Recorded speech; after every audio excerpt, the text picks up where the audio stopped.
বন্ধুরা, তোমরা তো বুঝতেই পেরেছো আজ যাচ্ছি সুন্দরবনে।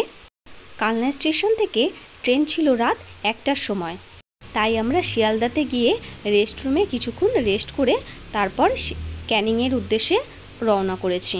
ক্যানিংয়ের স্টেশনে আমরা কিছু ছবিও তুলে নিয়েছি। দেখো, একঘেয়ে শহরের পরিবেশ ছেড়ে এই সুন্দর প্রকৃতির দৃশ্য দেখতে কার না ভালো লাগে।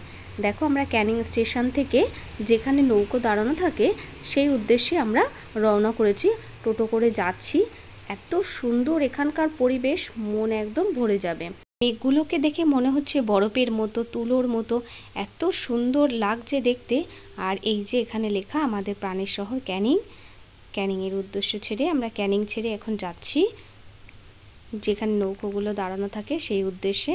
এত সুন্দর এখানকার পরিবেশ যে তোমাদের সাথে শেয়ার না করে পারলাম না। যেখানে নৌকাগুলো দাঁড়ানো থাকে আমরা সেখানে চলে এসেছি।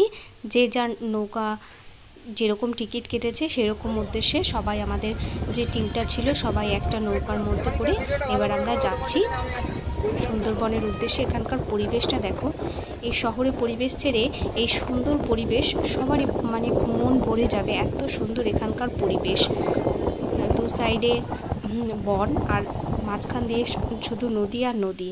আমরা সবাই মিলে সেলফিও তুলে নিয়েছি।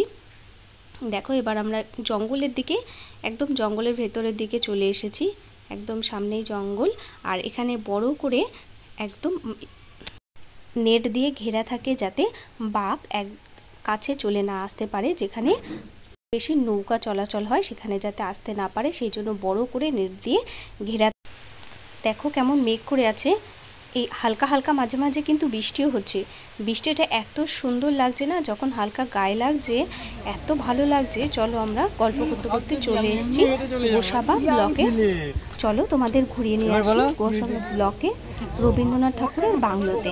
রবীন্দ্রনাথ ঠাকুরের বাংলোতে যেতে 5 টাকা করে টিকিট লাগে। রবীন্দ্রনাথ ঠাকুরের যে এখানে যে জিনিসগুলো আছে না, বেশিরভাগ জিনিসই একদম কাঠের তৈরি। আর এখানকার এই পার্কটা এত সুন্দর দেখতে, খুব ভালো লাগবে এখানকার পরিবেশটা তোমাদের। চলো, কি কি আছে তোমরাও একটু দেখে নাও। সবাই যে যার মতো করে ছবিও তুলছে, একটু সময় কাটাচ্ছে যে যার নিজেদের মতো। এখানকার পরিবেশটা খুবই সুন্দর, তোমাদের ভালো লাগবে। আমরা এসেছিলাম এখানকার ইলিশ উৎসবে, 2 রাত 3 দিন। আমরা দুজনে একটু ছবিও তুলে নিয়েছি, কর্তা গিন্নি। এখানকার পরিবেশটা খুব সুন্দর। তারপর আমরা এখান থেকে আবার সুন্দরবনের উদ্দেশ্যে যাচ্ছি। সুন্দরবনের একদম গভীর জঙ্গলের মধ্যে এবার আমরা প্রবেশ করেছি। সুন্দরবনের এই যে পরিবেশটা এত সুন্দর, বললাম না মাঝে মধ্যে বৃষ্টি হচ্ছে। দেখো, মাঝে মধ্যে একটু হালকা হালকা করে বৃষ্টিও হচ্ছে, সেটা কিন্তু দেখতে আরও বেশি সুন্দর লাগছে। জঙ্গলের একদম গভীরে আমরা চলে এসেছি। এখানকার যে মানুষজন, তাদের যে জীবিকা, বেশিরভাগ মৎস্য জীবিকা আর কাঁকড়া ধরি এদের জীবিকা নির্বাহ করে এরা। এদের দুঃখের কথা শুনলে সত্যি খুবই খারাপ লাগে, এখানকার মানুষ যেভাবে জীবিকা নির্বাহ করে। চলো, আমাদের টিফিনও চলে এসছে। আমুদি মাছ ফ্রাই ছিল, দুপুরবেলার ইলিশ মাছ ছিল, ইলিশ মাছের পাতুরি ছিল, নানান রকমের। যে হোটেলটা বুক করা ছিল সেখানে প্রথম রাতে ছিল লোকসঙ্গীতের আয়োজন। চলো তোমরা একটু শুনে নাও লোকসঙ্গীত।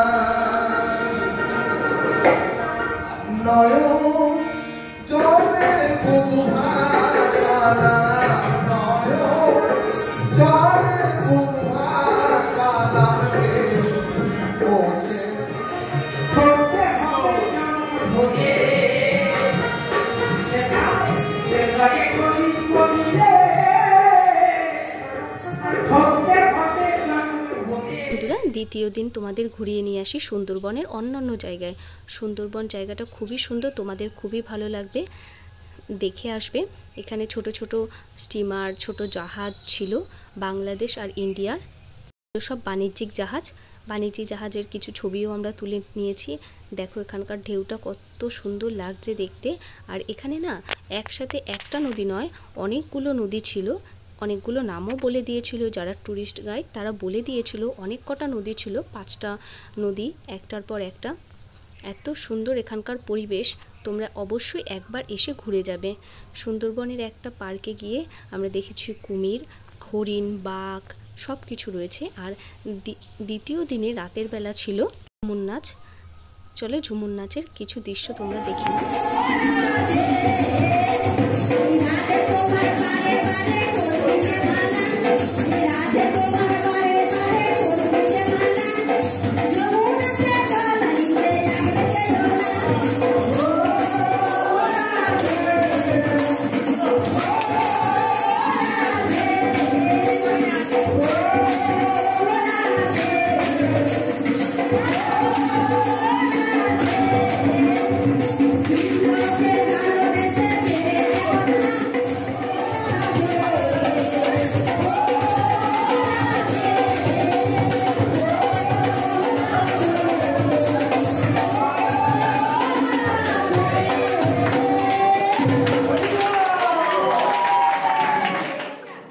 নাচার পর এখানকার ছেলেদের মধ্যে এতটা জোশ চলে এসছে যে এমনি নাচছে, দেখো কপিরাইট দেবে বলে তাই আমি গানটা এখানে দিতে পারলাম না, তা না হলে দেখাতাম এরা কী গানে নাচছে। তো একদম শেষের দিন আমরা চলে এসেছি। 3 দিনের দিন আমাদের টিমের অনেকের খুব শরীর খারাপ হয়ে গেছিলো, তাই আমরা সেরকম কোনো কিছুই ছবি টবি তুলতেও পারিনি, আর কিছু তোমাদের সাথে শেয়ারও করতে পারছি না। এখানে যে 3 দিন 2 রাতের যে প্যাকেজটা থাকে তাতে কিন্তু খুব ভালো খাওয়া দাওয়া থাকা খুবই ভালো ব্যবস্থা রয়েছে। তোমরা কিন্তু অবশ্যই সুন্দরবন গিয়ে এইখানকার যে প্রাকৃতিক সৌন্দর্য সেটা কিন্তু একবার হলেও তোমরা উপভোগ করবে, তোমাদের সবারই খুব ভালো লাগবে। আর সুন্দরবন গেলে অবশ্যই কিছু মেডিসিন সাথে রাখবে, কারণ এখানকার পরিবেশ সবার হয়তো শ্যুট নাও করতে পারে। তাই আমাদের টিমের কয়েকজনার খুব অসুস্থ হয়ে গেছিলো, এমনকি ক্যানিং হাসপাতালে গিয়ে ভর্তিও করতে হয়েছে। তাই তোমাদের বন্ধুরা বলছি কিছু মেডিসিন তোমাদের সাথে রাখবে, যাতে কোনো রকম কোনো অসুবিধা না হয়। আজকের ব্লগটা আমি এখানেই শেষ করছি। টাটা বাই বন্ধুরা, সবাই ভালো থাকবে, সুস্থ থাকবে। আজকের মতো বাই।